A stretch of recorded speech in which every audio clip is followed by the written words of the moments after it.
The CEO of Chobani is suing Alex Jones for a defamatory story he ran that basically connected the CEO to a sexual assault case in Twin Cities. Now, why would Alex Jones go after the CEO of Chobani? Like, dude makes yogurt, right? Well, it turns out that he has been attacked quite a bit from right-wingers because of his wish or desire to hire refugees and give them a better life. Oh my God, he's a bad person. Oh, he wants to help people. Yeah. Oh my God, so right-wing attack right away. Assault. Must be. So in addition to supporting charities that aid refugees and immigration, Ulukaya made it a point early in the company's history to hire refugees and individuals who had been laid off, right? He was even quoted as saying, if a refugee has a job, they're no longer a refugee. So he employed 300 refugees in his company. And again, it made a lot of right-wingers like Alex Jones upset. So what do? They do what they do best. They smear him, and that's exactly what happened in this case. Now, the headline that Alex Jones used to defame the CEO was mainstream media covers for globalists' refugee import program after child rape case. Jesus Christ. Okay. There's no truth in that whatsoever. The prosecutor who's working on the case that they're referring to, there was a case involving 3 underage boys who had sexually assaulted a 5-year-old girl.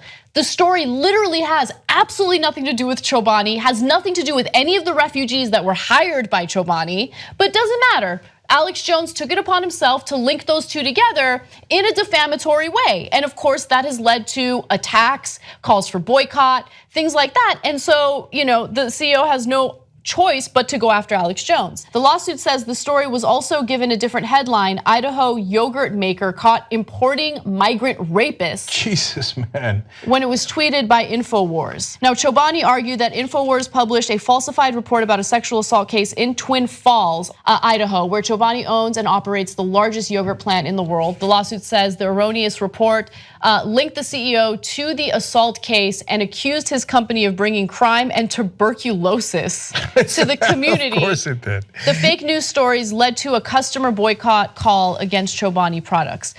So the prosecutor in this case, he spoke out, and I want to tell you what he had to say just to clear things up. The Twin Falls County prosecutor, his name's Grant Lobes, said the case had nothing to do with Chobani and it had nothing to do with rape. There was a sexual assault that happened toward a 5-year-old girl. And it was perpetrated allegedly by 3 underage boys. And I'm talking about 7-year-old, 10-year-old, and 14-year-old, okay? No rape occurred, but it doesn't matter. This is what Alex Jones does. And look, it's one thing when it affects someone's business negatively, but think about all the unhinged people who might act on all the crazy accusations that you make in the media. Yep.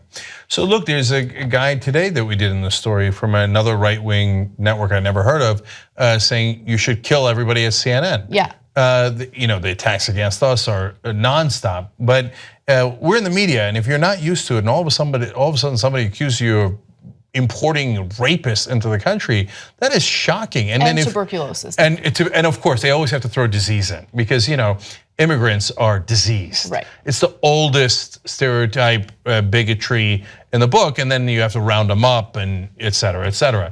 So it's got to be both shocking and unnerving because we laugh at tuberculosis to Idaho. What the hell are you talking about? It's like a classic Alex Jones unhinged conspiracy theory. But the guys who listen to Alex Jones, most of them believe it. They don't realize it's unhinged. But here's the thing. And they think, oh my God, you're raping little kids in Idaho, and I knew it. It's these dirty immigrants, these diseased immigrants. I have to do something about it. So I was curious to see what Alex Jones's response to this lawsuit would be, especially considering the fact that he had to apologize for Pizzagate. Remember, he was facing some legal trouble as a result of Pizzagate, and this is a very similar incident, right? And look, I shouldn't even give you advice as an Alex Jones viewer, right? But he's scamming you. And the reason why he's scamming you is because his response to this lawsuit was, hey, I'm gonna make this about my audience and fighting for the right thing. And so please give me money to fight my legal battle, right? First of all, Alex Jones is fine financially. I'm sure he has enough money to fight his legal battle on his own. But nonetheless, he's asking you for money to fight his legal battle. while he's simultaneously slanging you lizard pills or whatever the hell he slangs on his show. Yep. Like, he's scamming you guys. If you don't want to believe us, or you don't want to watch this show, or you don't care about us, you hate us, that's fine. I respect that, right?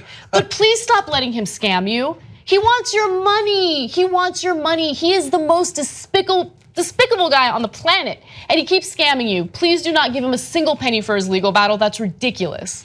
So why did they go after Hamdi Ulukaya, the CEO?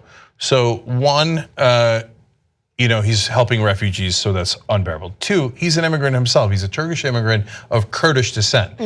Three, that makes him Muslim. Right. Okay. Oh, they hate everything about this guy, and in fact, they should actually love him. He's an entrepreneur.